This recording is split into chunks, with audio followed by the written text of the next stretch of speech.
සුවපත් ජීවිතයක් නිරෝගී ජීවිතයක් පවත්වා ගැනීම වෙනුවෙන් ආයුර්වේදය තුල තියෙන්නේ කොයි වගේ විසඳුම්ද කියන කාරණාව ගැන කතා කරන්නට ස්වස්ථ ආයු ජීවිකායක අපි අද සූදානම්. ඉතින් ඔබ දන්නවා මේ දවස්වල විශේෂයෙන්ම වෛරස් උණ රෝග කිහිපයක්ම පැතිරෙනවා, ව්‍යාප්ත වෙනවා. විශේෂයෙන්ම දරුවන් අතර, ඒ වගේම තමයි වැඩිහිටියන් අතරේ අපේ ජීවිතේ දිනදා ජීවිතයට ගැටලුකාරී තත්ත්වයන් මේ නිසා ඇති වෙලා තියෙනවා. ඉතින් ආයුර්වේදය තුල මේ සඳහා තියෙන විසඳුම් කොයි වගේද කියන කාරණාව ගැන කතා කරන්නට තමයි අපි අද සූදානම්. ඒ වෙනුවෙන් අපි අද මේ සාකච්ඡාව ඉදිරියට කරගෙන යන්නට ආරාධනා කරා කොළඹ විශ්වවිද්‍යාලීය දේශීය වෛද්‍ය පීඨයේ කාය චිකිත්සා දේශීය චිකිත්සා අධ්‍යනාංශයේ ජ්‍යෙෂ්ඨ කතිකාචාර්ය ආයුර්වේද වෛද්‍ය එන්.ඩී. නාමල් ජයවර්ධන වෛද්‍යතුමන්ට ආයුබෝවන් ඔබතුමන්ට.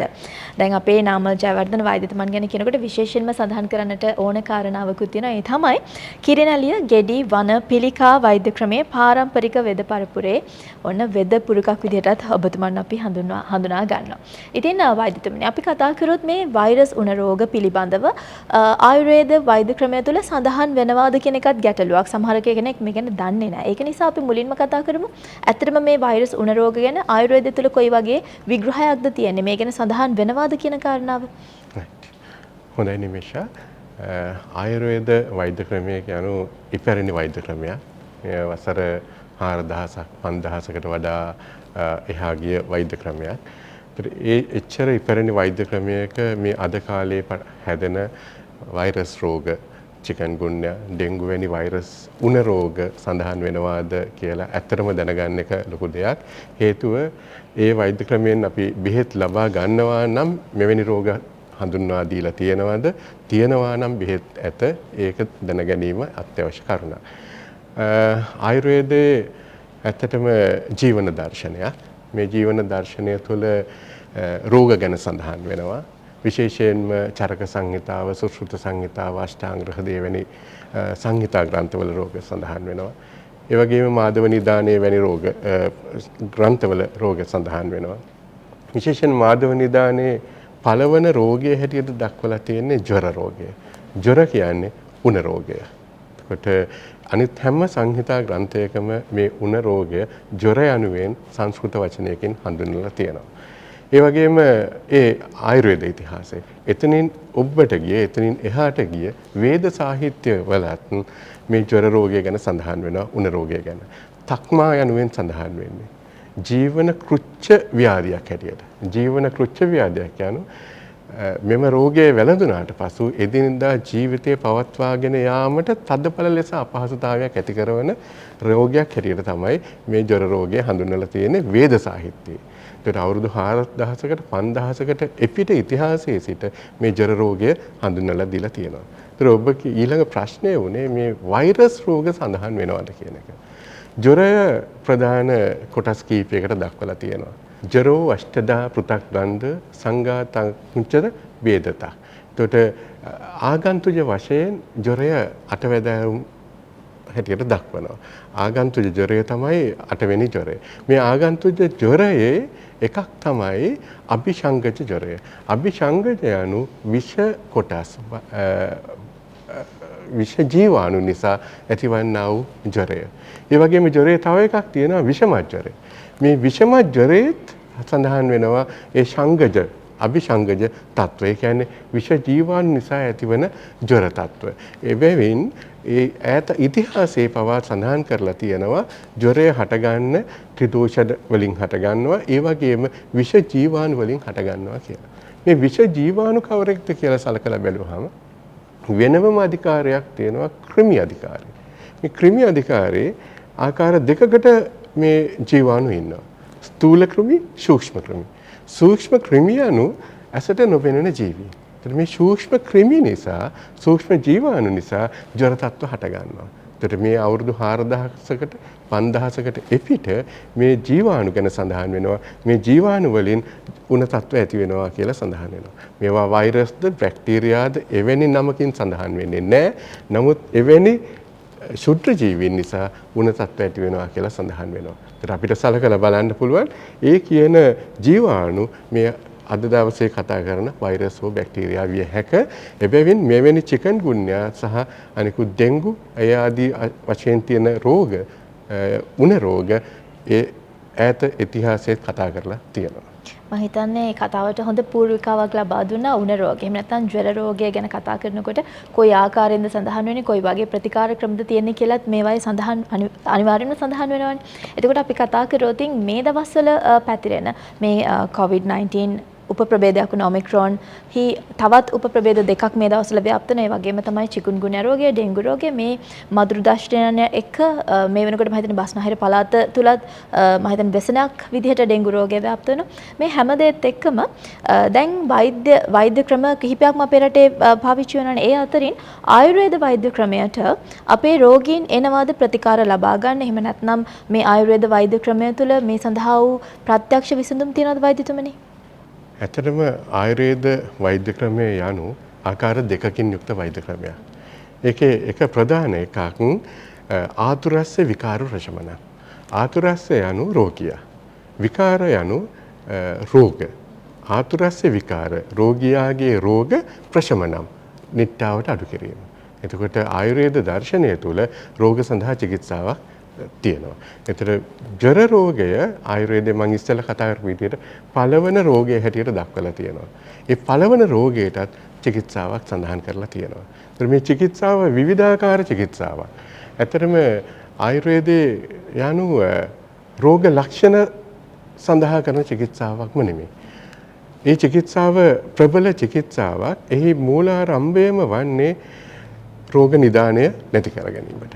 රෝග නිදානය නැති කරගන්නවා. එහෙම නැත්නම් රෝගයේ ඇතිවන යම්කිසි පිළිවෙල ඒ පිළිවෙල ඛණ්ඩනය කිරීම තමයි ආයුර්වේද චිකිත්සාවේ ප්‍රධානම අංගය වෙන්නේ. එතකොට මේ ජොර රෝගය සඳහාත් එවැනිම චිකිත්සා ක්‍රමවේදයක් තමයි භාවිතා වෙන්නේ. ඒතර එක බෙහෙතකින් මේක අඩු කරනවා කියන ක්‍රමවේදයක් ආයුර්වේදයේ නැහැ. තියෙන චිකිත්සා ප්‍රණාලියක්, චිකිත්සා පද්ධතිය. ඒ චිකිත්සා පද්ධතියම භාවිතා කරන්න ඕන රෝගියාගෙන් රෝගියාට වෙනස් වන ආකාරයට. ඒ වෛද්‍යවරයාගේ දක්ෂතාවය, ඒ හඳුනා ගැනීම. එතකොට ඒ සඳහා අපි පාවිච්චි කරනවා කෂාය වර්ග, අරිෂ්ඨ, ආසව, ගුලි, චූර්ණ ආදී වශයෙන් අපගේ තියෙන විවිධාකාර වූ චිකිත්සීය සඳහා භාවිතා කරන ක්‍රමවේදයන්.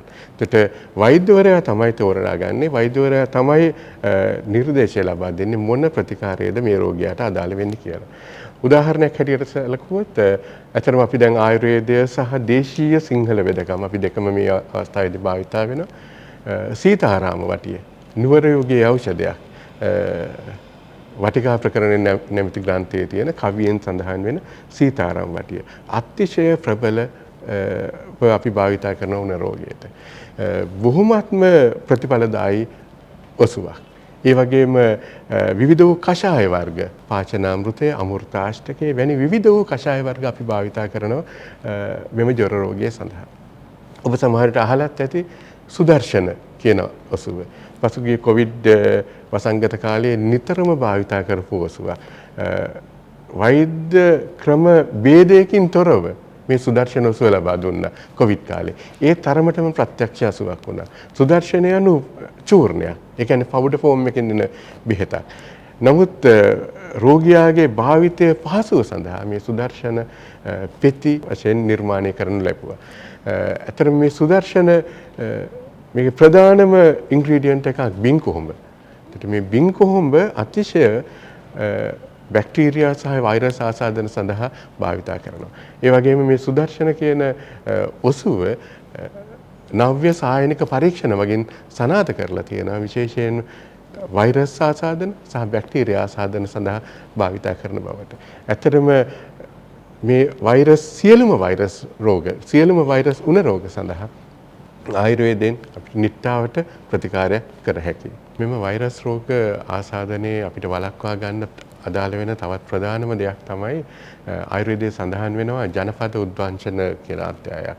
ඒකෙදි සඳහන් වෙනවා මෙවැනි බෝ වෙන රෝග සඳහා ප්‍රබලවම භාවිතා වෙන ප්‍රධාන කරුණු කීපයක්. ඉන්න එකක් ජලය. අනිත් එක දේශය. ඒ කියන්නේ අපේ පස පොළව ඒ ආදී වශයෙන්. ඊළඟ එක වාතය. ඊට අමතරව කාලය. ඒ කියන්නේ ඍතු විපර්යාස. වර්ෂා කාලයේ වෙන දේවල්. මෙවැනි කාලවලදී මෙවැනි බෝවන රෝග ඇතිවීමේ සම්භාවිතාව ප්‍රබලතාවය වැඩි කියලා. ඇත්තටම දැන් සිදු වෙන්නේ ඒකයි. මේ වෛරස් රෝග ආශ්‍රිත විශේෂයෙන් ඩෙන්ගු රෝගයේ ආශ්‍රිත මේ වර්ෂා සමයේ ඩෙන්ගු රෝග ආසාදන තත්ත්වය දිනෙන් දින ඉහළට යනවා. එතකොට ඊට අමතරව අපි භූමිය හරියට පිරිසිදු නොවෙනවා නම් හරියට කැලිකසල ඉවත් වෙන්නේ නැත්නම් වඳුරු ආසාදනය තව තවත් වැඩි වෙනවා. එතකොට මෙවැනි දේවල් ඉවත් කරන්න මෙවැනි දේවල් නිවැරදි කරවන්න ආයුර්වේදයේ මනාව සඳහන් කරලා තියෙනවා මේ ජනපද උද්වංශන අධ්‍යාය තුළින්. ඇත්තටම ආයුර්වේදයේ සඳහන් වෙන මෙම ප්‍රධාන හේතු කාරණා සම්බන්ධයෙන් අපි රෝග වැළැක්වීමට අවශ්‍ය කටයුතු කරන්න නම් ඇත්තටම මේ රෝගයේ ඇතිවීම අපිට පාලනය කරගන්න පුළුවන් වෙනවා.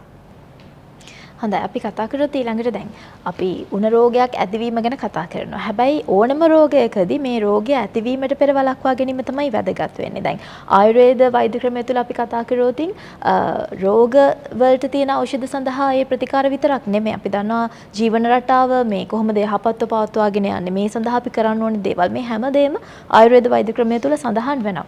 එතකොට වෛද්‍යතුමනි දැන් අපි හිතුවොත් අපිට මේ වෛරස් උණ රෝගය වැළඳෙන්න අවදානමක් තියෙනවා. එහෙම නැත්නම් අසල්වැසියන්ට මේ මොහොතේ කොවිඩ් රෝගය වැළඳිලා තියෙනවා. ඒ වගේ වෙලාවක අපි මේකෙන් වළකින්න කොයි වගේ දේවල්ද අනුගමනය කරන්න ඕනේ? ආයුර්වේදය මම කියපු ආකාරයට මුලින්ම ජීවන දර්ශනයක්. ඒක එක ප්‍රධාන අංගයක් ප්‍රතිකාරය. ඊළඟ ප්‍රධානම අංගය තමයි ප්‍රතිකාරයට පෙර වැළකීම. ඒ කියන්නේ ප්‍රිවෙන්ෂන් පාර්ට් එකක්. ඇත්තටම ආයුර්වේදයේ සඳහන් වෙන්නේ ස්වාස්ථ්‍ය රක්ෂණ. ස්වස්ථ කියන්නේ නිරෝගී පුද්ගලයා. මේ නිරෝගී බව ආරක්ෂා කර ගැනීමට ආයුර්වේදයේ කරුණු සඳහන් කරලා තියෙනවා. ඒක ප්‍රධානම වෙන්නේ එකක් ආහාර සහ විහරණ. ආහාර දැන් මේ උණ රෝගයත් එක්කම ආහාර ගැන කතා කරොත් අපි විවිධාකාර වූ ආහාර ලබා ගන්නවා. ඒ කියන්නේ ඇත්තටම දැන් බහුතරයක් දෙනා ක්ෂණික ආහාර, රසකාරක යෙදූ ආහාර, වර්ණකාරක යෙදූ ආහාර, කල් තියා ගන්න ප්‍රිසර්වේටිව්ස් යෙදූ ආහාර. මෙවැනි දේවල් නිරන්තරයෙන් භාවිතා කරනවා Tamanගේ පහසුවට. විශේෂයෙන්ම හිතන්නේ ඕක ගොඩක් කලාවට බලපාන අපේ පුංචි දරුවන්ටත් නේ. අනිවාර්යයෙන්ම. දරුවන් විශේෂයෙන් මේ රෝග තත්ත්වවලට ගොදුරු වීමේ හැකියාව වැඩි. ඒතර දරුවන් වැඩිපුරම දරුවන්ට ලබා දෙන්නේ සහ දරුවන් කැමති කරව ගන්නෙත් මේ රසකාරක දේවල් වලට. ඇත්තට මේක රෝග කාරකයක් හැටියට සැලකෙනවා. ඔවුන්ගේ ප්‍රතිශක්තිය අඩුවීමක් හැටියට දක්වනවා. නමුත් අපි සලකලා බැලුවොත් අපේ එදිනෙදා ගැමි නැත්නම් අපේ ශ්‍රී ලාංකීය ආහාර රටාව එය අතිශයින් කුළුබඩු වලින් ස්වයංපෝෂිත ආහාරයක්. සමබර ආහාරයක්. ඒකේ එළවලු වර්ග, මස්, මාංශ, ධාන්‍ය වර්ග ආදී අඩංගු ආහාරය. මෙවැනි ආහාරයක් මෙවැනි රෝග තත්ත්ව සඳහා අතිශයින්ම ප්‍රයෝජනයක් වෙනවා.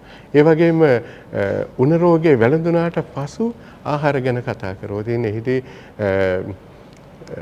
යවාගු නැත්නම් කැඳ වර්ග තමයි විශේෂයෙන්ම ආයුර්වේදයේ සඳහන් කරලා තියෙන්නේ.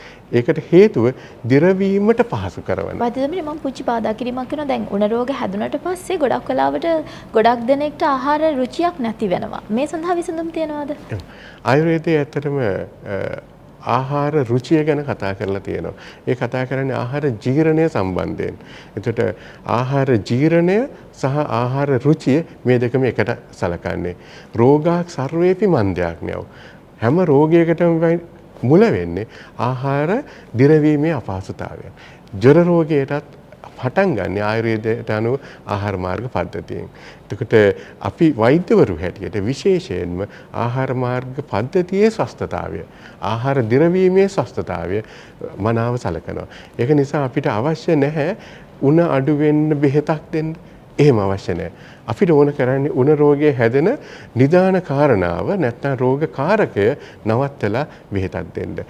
නැවැත්වීම සඳහා බෙහෙතක් දෙන්න. ඒතකොට ඒකෙදි ප්‍රධාන වශයෙන් අපි ආහාර මාර්ග පද්ධතියේ ආහාර ජීර්ණය, ආහාර අරුචිය මේවා සලකලා බලනවා. ඒ වගේම තවත් විශේෂයෙන් විහරණ, නිින්ද, ඊළඟට අපි ස්නානය, අපි සෝදන දේවල් මේවා ගැන විශේෂයෙන් ආයුර්වේදයේ සඳහන් වෙනවා ප්‍රිවෙන්ෂන් පැත්තෙන් පරිස්සම් වීම සම්බන්ධයෙන්. ඊට අමතරව ප්‍රධාන වශයෙන්ම මේ අද තියෙන සමාජ තත්ත්වයක් එක්ක තියෙන මානසික කාරණා. රැකියාවේ තියෙන ගැටලු, පාසලේ තියෙන ගැටලු, ළමයින්ට තියෙන අධ්‍යාපනයේ තියෙන ස්ට්‍රෙස් එක, ආතතිය මේවත් එක්ක මේ උණ රෝග බොහොමත්ම ලේසියෙන් වැළඳීමේ හැකියාව තියෙනවා. ඒකටම අපි දෙයක් එකතු කරමු වෛද්‍යතුමනි. දැන් මේ දවස්වල මේ උණ රෝගය වැළඳුණත් දෙමව්පියෝ ගොඩක් කලාවට උත්සුක වෙනවා තමන්ගේ දරුවට උණ රෝගය වැළඳිලා හොඳටම සුවන වුණත් පාසලට යවන්න. එතකොට රෝගය වළක්වා ගැනීමට මේක බාධාවක් නෙවෙයිද? අනිවාර්යයෙන්ම මේක බාධාවක්. විශේෂයෙන්ම මේ රෝග තත්ත්වවල අපි ඉදිරියේදී කතා කරමු.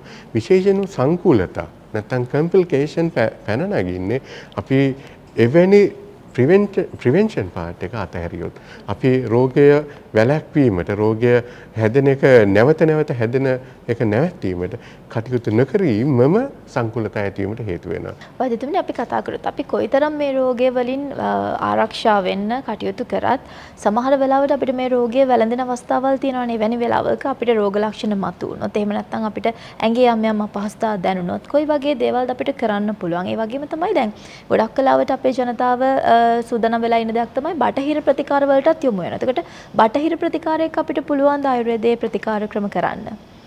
ඇත්තටම ලංකාවේ තියෙන වෛද්‍ය ක්‍රම සලකලා බැලුවම අංක 1 හැටියට සලකන්නේ බටහිර ප්‍රතිකාර මෑත ඉතිහාසයේ. එතකොට හැම රෝගයක් සඳහාම බටහිර ප්‍රතිකාර සඳහා රෝගීන් යොමු වෙනවා. ඒක විය යුතුයි, ඒක කරන්න ඕන, කිසි ගැටලුවක් නැහැ. නමුත් සමහර රෝග සඳහා නිට්ටාවට ප්‍රතිකාරයක් අවශ්‍ය නම් ඒ සඳහා ආයුර්වේද ප්‍රතිකාර බොහොමයක් තියෙනවා. ඒකට විශේෂයෙන්ම අතුරු ආබාධ වලින් තොර ආයුර්වේද ප්‍රතිකාර අප සතුව තියෙනවා.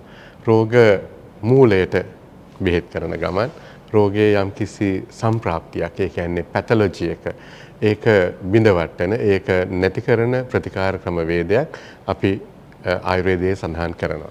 ඇත්තටම ඒකෙදී ප්‍රධාන වැදගත් වෙන්නේ රෝග ලක්ෂණ අඩු වෙන්නේ රෝගයේ යම්කිසි අවස්ථාවකින් බිඳ වැටීම නිසා. නැතුව රෝග ලක්ෂණ වලට කරන ප්‍රතිකාරයක්ම නෙමෙයි. ඒ වගේම ඔබ හොඳ ප්‍රශ්නයක් ඇහුවා ආයුර්වේද වෙදකම සහ බටහිර වෙදකම එකට කරන්න පුළුවන්ද කියලා. අපි ලංකාව ගැන සඳහන් නොකරොත් වෙන රටවල් ගැන ඉන්දියාව, චීනය සහ අනිකුත් දකුණු ආසියාතික රටවල් ගැන සඳහන් කරොත් ඒ ගොඩක් රටවල තමන්ගේ දේශීය වෙදකම සහ බටහිර වෙදකම දෙක එකට කරන සිස්ටම් එකක් තමයි දැන් තියෙන්නේ. ඉන්ටග්‍රේටිව් සිස්ටම් එක. ඒක අතිශය රෝගියාගේ පැත්තෙන් සාධාරණයි. රෝගියාගේ පැත්තෙන් ප්‍රතිඵලදායකයි. ලංකාවේ කුමන හෝ හේතුවක් නිසා ඒක ඒ විදිහටම වෙන්නේ නැහැ. නමුත් ඒ අපිට කරන්න පුළුවන්. විශේෂයෙන්ම පහුගිය කොවිඩ් වසංගත කාලයේදී දේශීය බෙහෙත් නැත්නම් ආයුර්වේද බෙහෙත් වැඩි වශයෙන් රෝගීන් පාවිච්චි කරා. ඒ පාවිච්චි කරේ සමහර වෙලාවට අදාළ බටහිර බෙහෙතුත් සමග. එතකොට ඒවෙන් කිසිම ඒ බෙහෙත් වර්ග දෙක එකට මුසු වෙලා කිසිම හානියක් රෝගියාට සිද්ධ වෙන්නේ නැහැ. මේ අවස්ථාවලදී වුණා ඩෙන්ගු වේවා, චිකන්ගුන්යා වේවා, කොවිඩ් වේවා මේ ඕනම වෛරස් රෝගයක් සඳහා අපිට බටහිර බෙහෙත් කරන අතරතුර ආයුර්වේද බෙහෙත් කරන්න පුළුවන්. ඇත්තටම අපි දෙකොල්ලන්ගේ concept දෙකක් බටහිර වෙදකමින් මේ රෝගය අඩු කරන්න යොදා ගන්න මූලධර්ම වෙන ආකාරයක්. ආයුර්වේද මූලධර්ම තවත් ආකාරයක්. රෝගියාට සිතක් සැලසෙන මූලධර්ම දෙකක් එකතු කරාට කිසිම හානියක් වෙන්නේ නැහැ. මෙම ප්‍රතිකාර ක්‍රම දෙක එකට එකතු වුණා කියලා මේවෙන් ඇතිවන අතුරු ආබාධවත් සංකූලතාවක්, side effects නැත්නම් complications එහෙම නැත්නම් after effects මේ කිසිම දෙයක් ඇති වෙන්නේ නැහැ. ඒක නිසා ඇත්තටම රෝගීන් දැනුවත් වෙනවා නම් හොඳයි. මේ සඳහා බටහිර ප්‍රතිකාර සහ ආයුර්වේද ප්‍රතිකාර එක විට පාවිච්චි කරා කියලා කිසිම ගැටලුවක් ඇති නොවන බව. ඔව් ඒත් එක්කම කතා කරොත් වෛද්‍යතුමනි සමහර වෙලාවට අපිට දැන් මේ විශේෂයෙන්ම ඩෙන්ගු, චිකන්ගුන්යා වගේ රෝග තත්ත්වයන් දෙක ගැන කතා කරනකොට මේ රෝග දෙකම වැළඳිලා සුව වුණාට පස්සෙත් ටිකක් කල් යනකම් සංකුලතා ගොඩක් තියෙනවා කියලා බොහෝ දෙනෙක් කියනවා. සාමාන්‍යයෙන් අස්ථි අපහසුතා තියෙනවා, ඇවිදීමේ ගැටලු තියෙනවා, මේ වගේ විවිධ දේවල් වලට ඒගොල්ලෝ ඒ කියන්නේ බලපෑම් වෙලා තියෙනවා ඒගොල්ලන්ගේ ජීවන රටාවට. එතකොට මේ වගේ කාරණාවලදී ආයුර්වේද වෛද්‍ය ක්‍රමය තුළ විසඳුම් තියනවාද මේ රෝගීන්ට? ඔව් ඇත්තටම ආයුර්වේද වෛද්‍ය ක්‍රමයේ මේ රෝග ඇතිවීම බොහොම මුල සිට අග වෙනකම්ම දක්වලා තියෙනවා. ඒ අගම අවස්ථාව තමයි ભેද අවස්ථාව කියන්නේ. ભેද කියන්නේ සංකුලතා ජනිත වන අවස්ථාව. මේ හැම රෝගයකම සංකුලතා ඇති වෙනවා. වෛරස් උන රෝගයේ පවා සංකුලතා තියෙනවා. ඒතර ඒ සංකුලතා ආයුර්වේද ග්‍රන්ථවල සඳහන් වෙනවා. ඒතර මේ හැම රෝගයකටම හැම තත්වයකටම ආයුර්වේදයේ පිළියම් තියෙනවා. ඒතර ආයුර්වේදයේ සඳහන් වෙනවා නිදානාර්ථකර රෝග කියලා. නිදානාර්ථකර රෝගය anu එක රෝගයකින් පසු ඒ රෝගය නිසා වෙනත් රෝග ඇතිවීම. ඔබ සඳහන් කර සංකූලතා. ඒතර ඒ හැම නිදානාර්ථකර රෝගයකටම ප්‍රතිකාර සඳහන් කරලා තියෙනවා. කිසිදු අතුරු ආබාධාවකින් තොරව මේ රෝග සුව කරන්න පුළුවන් ක්‍රමවේද. විශේෂයෙන්ම චිකන්ගුන්යා වැනි රෝගවල ඇති වෙන සංධි ආශ්‍රිත ආබාධ. ඒවා ආතරයිටිස් කන්ඩිෂන්ස් වෙන්න පුළුවන් බටහිර වෛද්‍ය මතානුකූලව. ඒ හැම දෙයකටම සංකූලතාව මගහරවා ගන්න විශේෂයෙන් ඉදුමම වේදනාව අතපය ක්‍රියා කිරීමේදී ඇතිවන වේදන මේ හැම දෙයක්ම අපිට බාහිර සහ අභ්‍යන්තර ප්‍රතිකාර වලින් නිට්ටාවට අඩු කරගන්න පුළුවන් වෙනවා.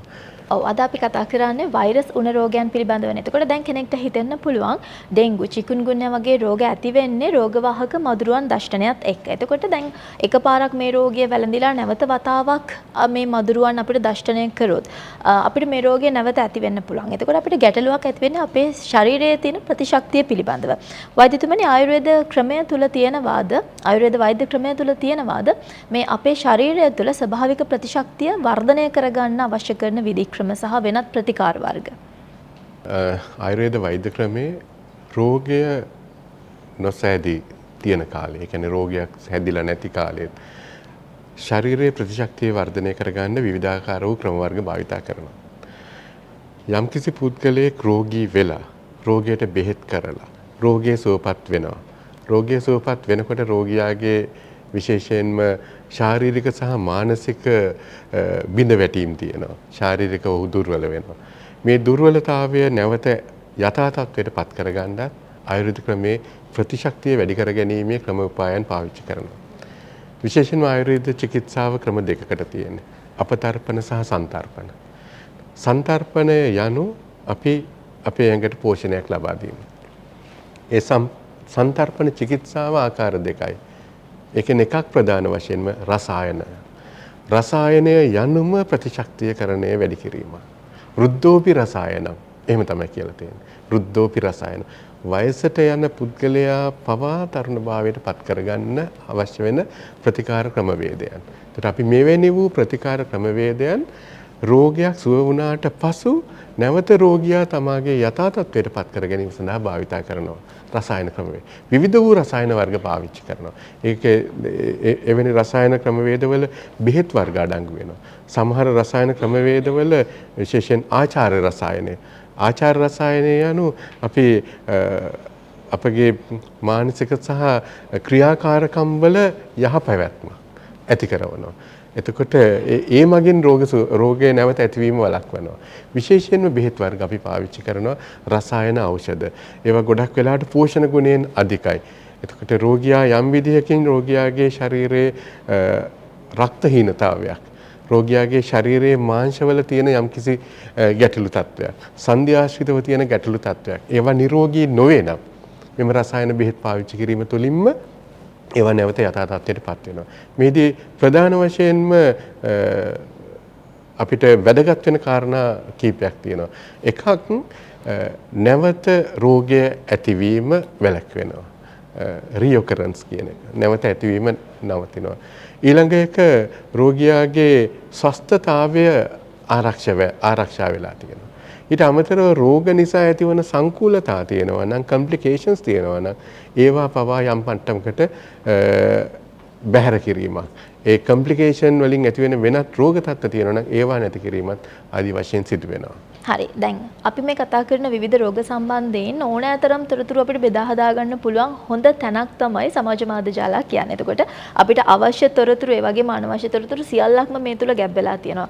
සමහර වෙලාවට අපි සමහර රෝගවලට ප්‍රතිකාර ගන්නත් අපි සමාජ මාධ්‍ය ජාලා පාවිච්චි කරන අවස්ථා තියෙනවා. හැබැයි ඒක කොයිතරම් දුරට වැදගත්ද, කොයිතරම් දුරට යහපත්ද කියන කාරණාව අපිට මේ විදිහට කතා කරලා නිගමනය කරන්න බෑ. ඒකට අපිට විශේෂඥ දැනුම අවශ්‍ය වෙනවා. ඒ නිසාම තමයි මේ වෙලාවේ මම හිතුවේ වෛද්‍යතුමනි ඔබතුමාගෙන් දැනගන්න. දැන් සමහර වෙලාවට උණ රෝග වලටත් ඕනෑතරම් විසඳුම් අපි දැකලා තියෙනවා සමාජ මාධ්‍ය ජාලා තුල සංසරණය වෙන අවස්ථා. ඇත්තටම මේක කොයිතරම් යහපත්ද? එහෙම නැත්නම් අපේ රෝග වලට කොයිතරම් සාර්ථක ප්‍රතිකාර මේ හරහා ලබා ගන්න පුළුවන්ද කියන කාරණාව මම කැමතියි ඔබතුමාගෙන් දැනගන්න. සමාජ මාධ්‍ය ජාල ඇත්තටම අත්‍යවශ්‍ය අංගයක් විය හැකි මේ අලුත් තියෙන සමාජ ක්‍රමය තුළ. නමුත් ඒකේ හොඳ නරක දෙපැත්තම තියෙනවා. විශේෂයෙන් අපි රෝග ගැන සලකලා බලනකොට ඒ රෝග සඳහා ප්‍රතිකාර ගැන සලකලා බලනකොට නැත්නම් උපදෙස් ගැන සලකලා බලනකොට සමාජ මාධ්‍ය වලින් එන දත්ත එන ප්‍රතිකාර කොතරම් නිවැරදිද කියන කාරණාව වැදගත් වෙනවා.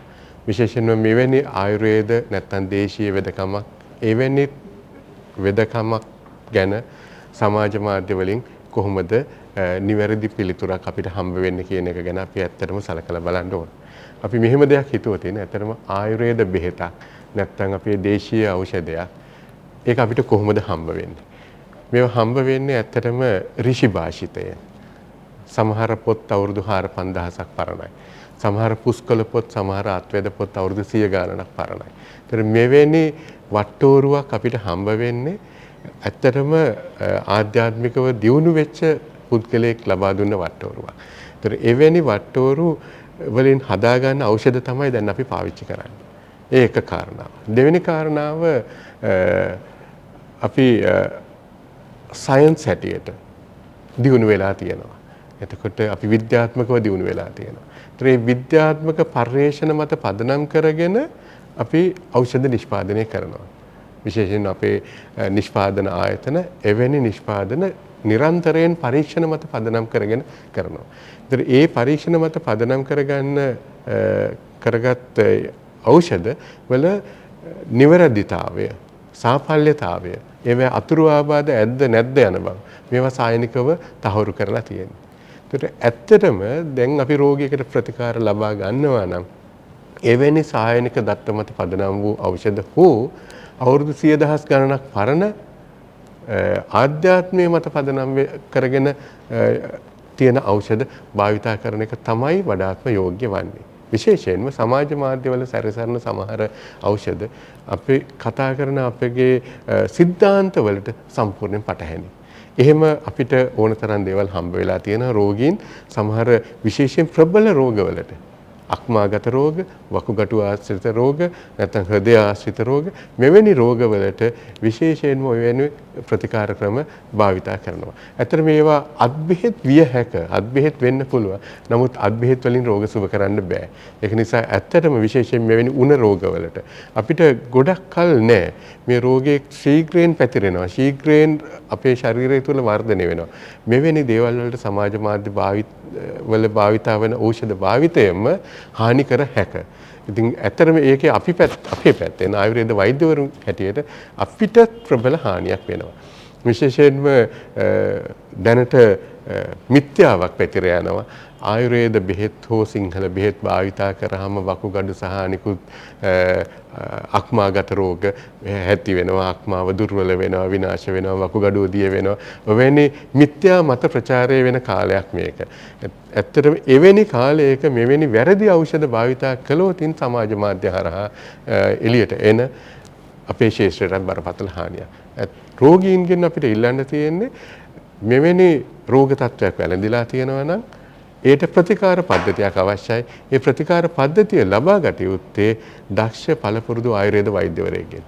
එහෙමත් නැත්නම් පිළිගත් හැකි වෙද මහත්මයෙක්ගෙන්. ඒකටම වෛද්‍යතුමනි අපි දෙයක් එකතු කරමු. දැන් සමහර වෙලාවට පුද්ගලයාගේ ශරීර ප්‍රමාණය වෙනස් වෙන්න පුළුවන්. ශරීරයේ ක්‍රියාකාරීත්වය වෙනස් වෙන්න පුළුවන්. දැන් වැඩිහිටියෙක්ට දෙන මාත්‍රාව අපිට දරුවෙක්ට දෙන්න බැහැනේ නේද? එතකොට අපිට අනිවාර්යෙන්ම ඒ වෛද්‍ය උපදෙස් පිළිගන්නම වෙනවා. ඒක ලබාගත යුතුම වෙනවා නේද? අනිවාර්යයෙන්. අපි ප්‍රතිකාර කරනකොට විවිධ අංග කාරණා ගණනාවක් සලකනවා. එකක් ඒ ඖෂධයේ ගුණාත්මක භාවය, ඖෂධයේ නිෂ්පාදනයේ තියෙන ගුණාත්මක භාවය, ඖෂධයේ අඩංගු ඉන්ග්‍රීඩියන්ට්, ඒවැ තියෙන බෙහෙත් වර්ග මොනවද කියන එක.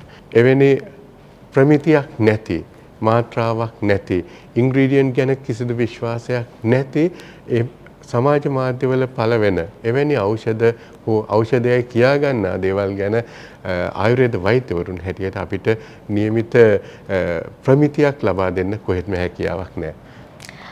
වෛද්‍යවරයෙක්ට විතරයි පුළුවන්කම තියෙන වගවීමකින් වගකීමකින් රෝගියෙක්ට බෙහෙතක් ඖෂධයක් ලබා දෙන්න. ඉතින් ඔය කාරණා සියල්ලක් එක්කම අපි අද කතා කරේ මේ දවස්වල පැතිරෙන වෛරස් උණ රෝග කිහිපයක් සඳහාම ආයුර්වේද වෛද්‍ය ක්‍රමය තුළ කොයි වගේ විසඳුම්ද තියෙන්නේ, කොයි විදිහටද මේ සඳහා අපිට සුවතාවය ලබා ගන්නට පුළුවන් වෙන්නේ, මේ රෝගෙන් වැළකෙන්නේ කොහොමද කියන කාරණා පිළිබඳව. ඉතින් මම හිතනවා මේ පිළිබඳව ඔබ ඉතාමත්ම හොඳින් දැනුවත් වුණා. අපේ නාමල් ජයවර්ධන වෛද්‍යතුමන් එක්ක අපේ වෛද්‍යතුමන් ගැන විශේෂයෙන්ම මතක් කරන්නටම ඕනේ. කිරිනැලිය ගෙඩි වනපිලිකා වෛද්‍ය ක්‍රමයේ පාරම්පරික වෙද පරපුරේ වෙද පුරුකක් වන අපේ වෛද්‍යතුමන් මේ වන විට කොළඹ විශ්වවිද්‍යාලයේ දේශීය වෛද්‍ය පීඨයේ කාය චිකිත්සා දේශීය චිකිත්සා අධ්‍යයන අංශයේ ජ්‍යෙෂ්ඨ කතිකාචාර්යවරයෙක් විදිහට කටයුතු කරන ඒ වගේම තමයි ආයුර්වේද වෛද්‍යවරයෙක් විදිහට කටයුතු කරනවා. ඉතින් මේ කතා බහට අද දවසේදී මම හිතනවා අද මේ අපේ වෛද්‍යතුමන් එක්ක කරපු මේ සාකච්ඡාවෙන් ඔබ සියලු දෙනාම වෛරස් උණ රෝග පිළිබඳව දැනුවත් වන්නට ඇති. ඉතින් මම හිතන්නේ මේ විනාඩි කිහිපය ඉතාමත්ම සාර්ථකයි කියලා මම විශ්වාස කරනවා. ඔබත් මේ උපදෙස් එක්ක කටයුතු කරන්න. මේ දවස්වල මේ පැතිරෙන වෛරස් උණ රෝග වලින් ඔබටත් ඉතාමත්ම සාර්ථක විසඳුම් පිළියම් ලැබේවි. ඒ වගේම ඔබේ සුවතාවය වෙනුවෙන් නිරෝගීතාවය වෙනුවෙන් කටයුතු කරන්න කියන එක අපි මේ වෙලාවේ මතක් කරනවා. ඉතින් අපේ වෛද්‍යතුමන්ට බෙහෙවින්ම ස්තුතියි අද මේ කතා බහට එකතු වුණාට. ස්තුතියි ඔබතුමන්ට. ඔව් ඒත් එක්කම අද දවසේ ඔන්න අපේ ස්වස්ථ ආයු ජීවිකා මේ කතා බහත් එක්ක අපි සමුගන්න සූදානම් වෙන. ඊට කලින් ඔබට මතක් කරනවා අවුරුදු 5000ක පමණ ඉතිහාසයක් තිබෙන මේ ආයුර්වේද වෛද්‍ය ක්‍රමය තුළ අපි කතා කරන බොහෝ දේ ඔබ රෝගී වුණාට පස්සේ විතරක් නෙමෙයි. ඔබ රෝගී වන්නට පෙර ඉඳන්ම ඔබට පාවිච්චි කරන්නට පුළුවන් බොහෝ දේ, භාවිතා කරන්නට පුළුවන් බොහෝ දේ තිබෙනවා. ඉතින් ආයුර්වේද වෛද්‍ය ක්‍රමයක් තුළ බොහෝ දේ අපි කතා කරන ඔබේ ජීවිතයේ සුවතාවය වෙනුවෙන්, ඔබේ ජීවිතයේ නිරෝගීතාවය වෙනුවෙන්. ඉතින් අපි තවත් දවසක ඔබට පොරොන්දු වෙනවා මේ විදිහටම ඔබට වටිනා කියන සාකච්ඡාවක් අරගෙන එනවා කියලා ආයුර්වේද වෛද්‍ය ක්‍රමයක් එක්ක. එහෙමනම් අපි අද ස්වස්ථ ආයු ජීවිකා මේ කතා බහෙන් සමුගන්නවා. ආයුබෝවන් ඔබ සියලු දෙනාටම.